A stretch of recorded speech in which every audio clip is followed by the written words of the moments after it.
Hey everyone, welcome back to Living with Multiple Myeloma.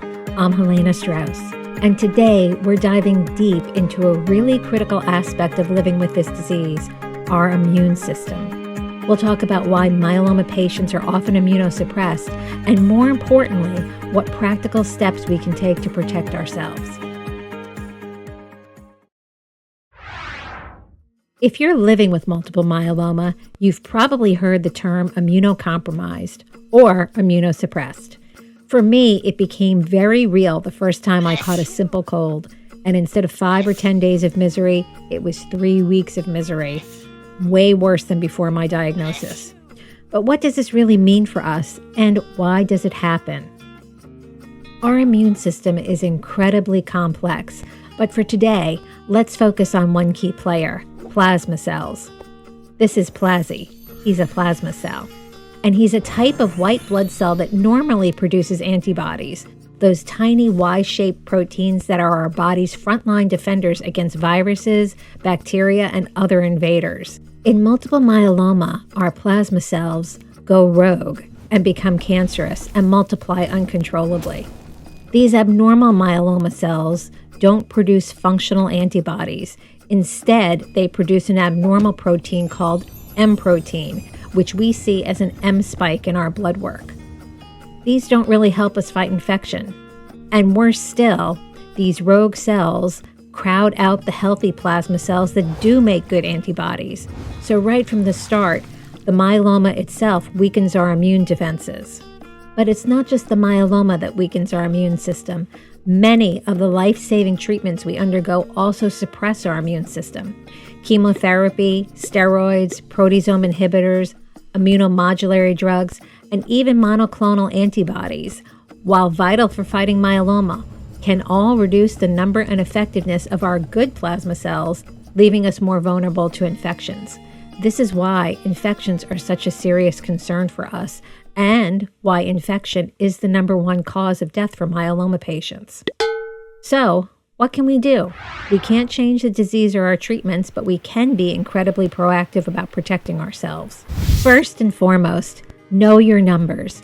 I'm talking specifically about your immunoglobulin levels, your IgG, IgA, and IgM. These are your actual antibody levels. Your doctor should be monitoring these regularly, and if your levels are consistently low, it's a clear sign that your body isn't producing enough of these crucial infection-fighting proteins. Don't hesitate to ask your doctor about your latest immunoglobulin results. If they're low, your doctor might discuss options like intravenous immunoglobulin, which can produce a temporary boost to your antibody levels. Second, get vaccinated.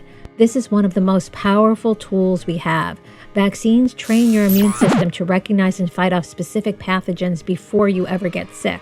So make sure you're up to date on all recommended vaccines, including the annual flu shot, pneumonia vaccines like Prevnar and Pneumovax, COVID-19 vaccines and boosters, and also discuss the shingles vaccine with your doctor, as our risk for shingles as myeloma patients is also elevated. You may be given daily acyclovir to take instead.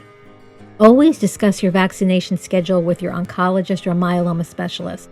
They will know what's safe and the best timing given your specific treatment regimen and immune status. For example, I get a monthly injection of Darzalex Faspro, and the best time for me to get any vaccine is halfway between the treatments, so the Darzalex doesn't interfere with the vaccine and the vaccine doesn't interfere with the Darzalex. Also, some live vaccines are not recommended for myeloma patients, so always check first. Third, practice smart, consistent hygiene and take extra precautions. Hand washing. It sounds basic, but frequent and thorough hand washing with soap and water is incredibly effective. Masking. Consider wearing a good quality mask in high-risk settings at high-risk times of the year. What's a high-risk setting?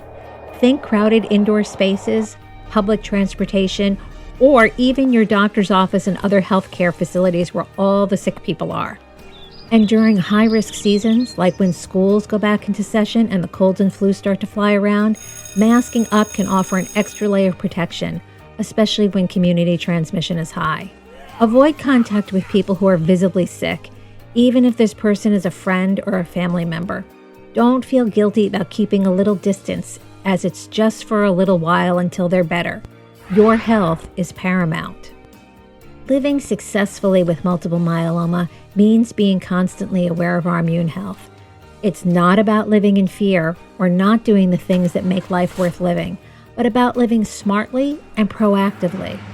Empower yourself by understanding your body's defenses and asking your medical team what state they are in, and by taking these important preventative steps so you can have the best quality of life while you are living with multiple myeloma. Please give this video a thumbs up and subscribe for more essential information to help you navigate living with multiple myeloma. Stay curious, stay informed, and I'll see you in the next video.